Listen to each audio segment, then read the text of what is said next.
Hi everyone, it's time to talk a little bit about undocumented changes. There are actually a lot of them in Season 4. We already knew that was going to happen because, for example, Bill had noted that a lot of the tempering manuals have been adjusted and they try to balance it out a little bit better and these kind of things. But on top of that, there is actually a bunch of interesting details in like all places basically. So I'm going to try to give you a bit of a sum up here of what I noticed so far from blasting like day 1 on my rogues here in Season 4, because it does actually matter a little bit for decision making, for your build plans and so on. So first things first, it turns out that at least my fear of tempering generally getting heavy nerfs did not actually come to pass. So it seems like most of the tempering recipes that you can put on your items are actually still pretty much what I remember them to be from the PTR. So we have pretty high values on all of these damage mods. We have pretty high values on, for example, these chance to cast twice mods. At least from what I noticed on the rogue, it did not actually seem to have changed very much. So I was actually expecting like all this stuff to get really tuned down, but not really so. However, what has been tuned down are actually also a lot of the normal stats that can roll on your gear. So we can see this here, for example, if we go to the occultist and see like what stats we can enchant on our gear. So we have fire resistance here, and this can be changed. And for example, on the PTR, it was possible to get a lot more attack speed. So here we can roll 9% attack speed, and that actually used to be 15. And not only that, but attack speed no longer goes on weapons at all. So previously it was kind of like the meta on the PTR and for the Season 4 builds, just put attack speed like basically everywhere because it's just the best stat. It rolls way higher than other stats that, in terms of like the opportunity cost. So it was kind of like a no-brainer to just cap out attack speed on literally everything, unless it was a build that didn't work with it like Whirlwind or so. And in this case, you're actually no longer just gonna hit attack speed cap by default. In fact, it might not really be possible without like some help from, you know, certain legendary nodes or certain legendary aspects and so on. Because 9% is, well, not much more than half of what it was. And now also Masterworking has become much harder to do. So this is another change here. Like we knew that Masterworking costs would have been adjusted, but it turns out it's actually extremely costly to try to masterwork your stuff at all. So what I noticed is that you just straight up don't have gold in order to do that.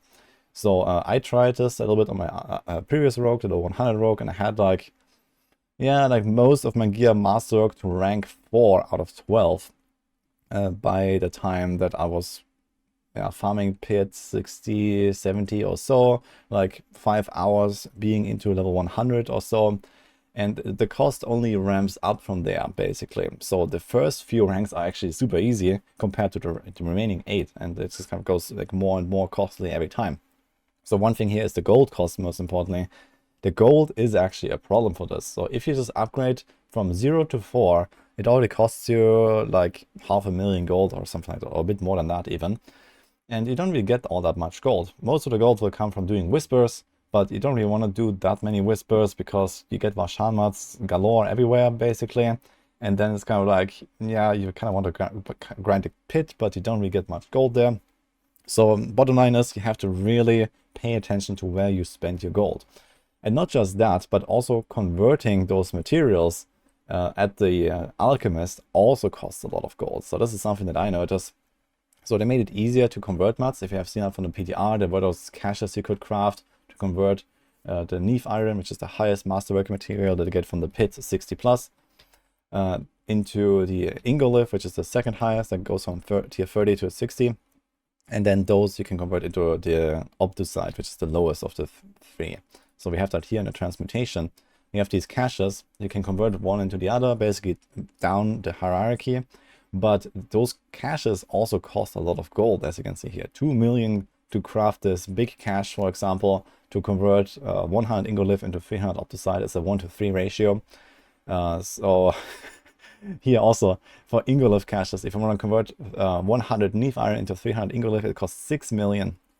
So that is actually a lot of gold you're going to throw in there just in order to like, upgrade your stuff with the Masterworking. So I really expect that masterworking your gear to 12 even once is going to be quite an endeavor. And if you had plans to do like 3 out of 3, the perfect stat masterworked on all of your gear, well, cross that. because that's not going to happen.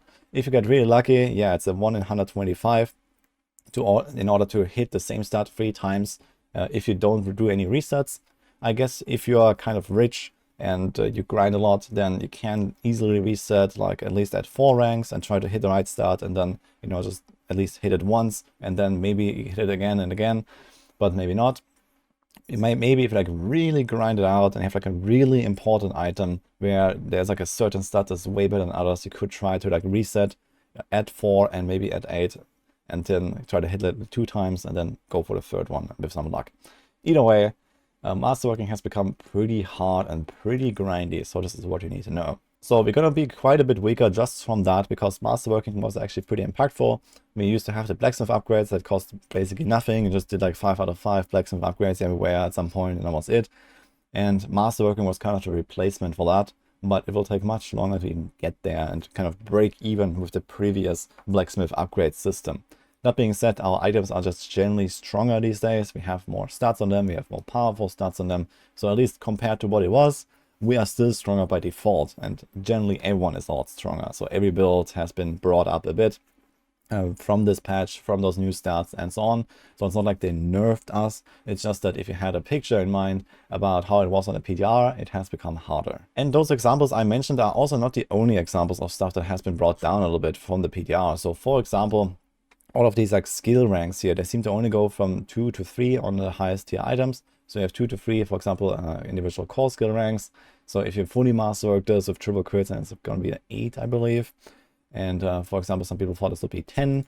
Kind of the same story even with those stats here, like for example, Shadow Imbuement, all these helm skills also, they go 2 to 3. It seems like this is like the general cap for skills. It's always 2 to 3. Like on the PTR, there were a lot of cases where you could roll 4, and then you could masterwork that all the way up to 10 ranks. So now it's going to be, I think, 8 as the cap. So this is another thing. And also some other stats were tuned down a little bit. So for example, lucky hit chance. Lucky hit chance also used to be more, I think it used to be like 10% on glove, for example. Now it's 8. I think crit chance used to be 10, now it's 8.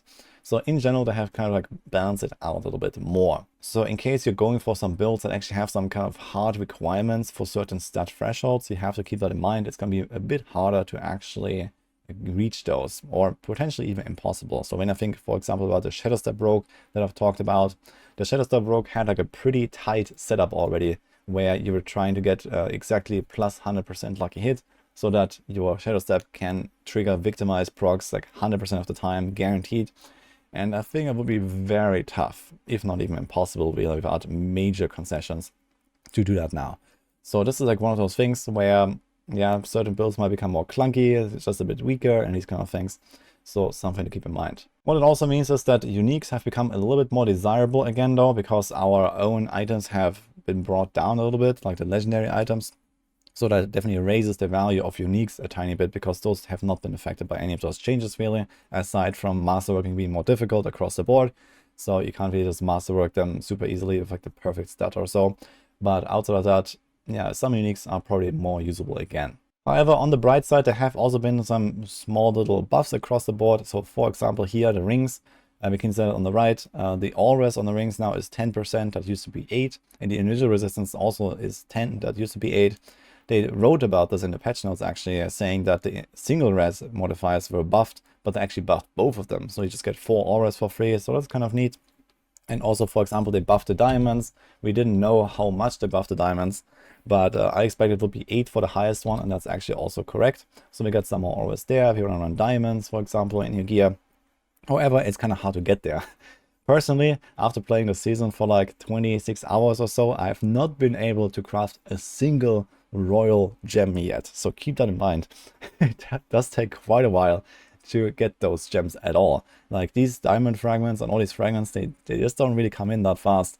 I'm not sure if there's any secret to farming those. I don't believe so. Maybe there's like somewhere where you can get them. If you know anything, let me know. But yeah, it takes a while to get those gems, and they actually feel pretty impactful. So just saying, if you want to get like 5 of those royal rubies for your life in your gear and stuff like that, it does take a while. And they're also level required 90 now. There were also some other changes across the board that I noticed in the pit, for example. So they have changed and balanced out like pit monsters, and in particular the pit bosses, quite a lot. So I'm not sure if I have some clip here right now, but first of all, there are actually some new shadow bosses popping up, in particular Lilith. They really like Lilith in this game, turns out. There is 2 more boss patterns that can appear during those pit fights here, where you have like the Lilith, like the circle, suck in, and the follow-up slam. And you also have another one where Lilith does the phase 2, like a cleave attack, where she like summons the shadow and then goes after you. And then there's a big smash at the end. So those things took me a little bit by surprise. But yeah, those exist now. But in general, it seems like these pit bosses have been balanced out better. So there were definitely some outliers that were way too hard. Like, for example, tornadoes. If you have played on the PTR, or maybe you have seen some of my clips where I talked about this, the tornado shadow bosses have been tuned down.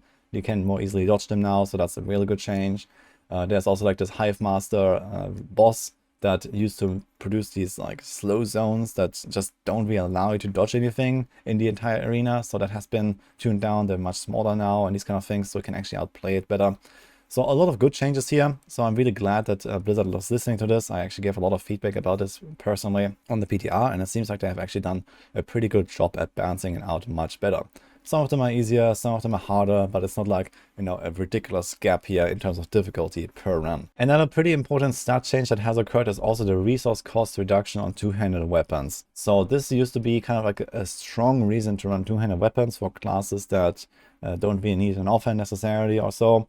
Two-handed weapons generally were not really that great in the game, and this was, I thought, the reason to actually use those in the future now. So on the PTR, resource cost reduction on a two-handed weapon was able to roll like, I think 36% or something. It was a pretty juicy chunk without greater affix, without masterworking. That was like the baseline. And that has been probably nerfed the most out of everything. And you see that here, I can roll only 14% resource cost reduction now. So that is a pretty impactful change for builds where it really matters if you have enough resources or not. So in particular, one example I can think of is Tornado Druid. Tornado Druid benefits a lot from two-handed weapon from the Shepherd's aspect, and then also the resource cost reduction, because this insane resource cost reduction was kind of the green card here to play a non-Grizzly Rage setup for Tornado Druid, allowing you to synergize with a lot of other effects. And now it's just going to be quite harder to actually get the resources needed in order to spam your tornadoes all the time.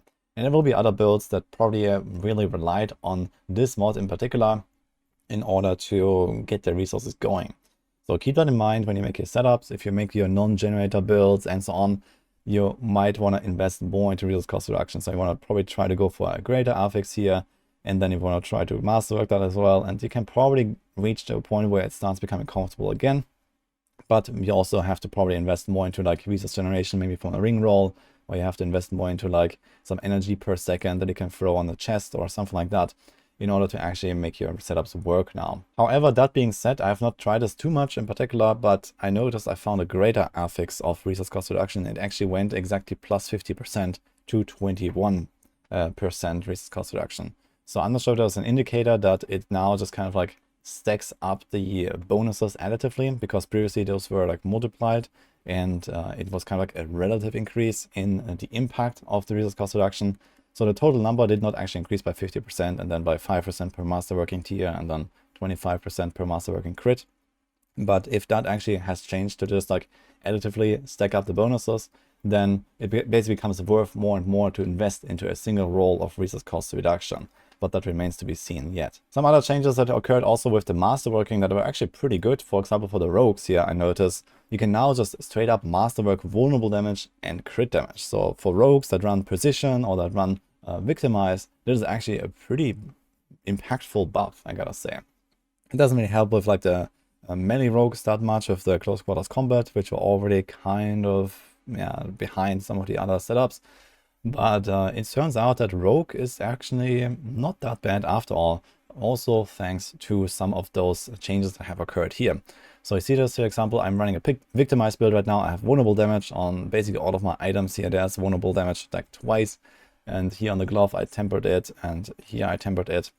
So this is like one of those new offense, which on here, Cutthroat Finesse temper mods, for example, That used to be, I'm not sure what it was exactly, I think just cutthroat damage or so. This has been replaced with vulnerable damage, and then also here, this used to be marksman critical strike damage, that is just crit damage. And now these stats are the same as what you can roll in a gear, and this starts working with some of those key passes here, for example. So this one, you can stack this up to the moon now in the same position, and you can get a lot of this 2 stats here. And this might be similar for other builds, for other classes. So I'm not really sure what else there is that you may be able to roll for some other classes right now.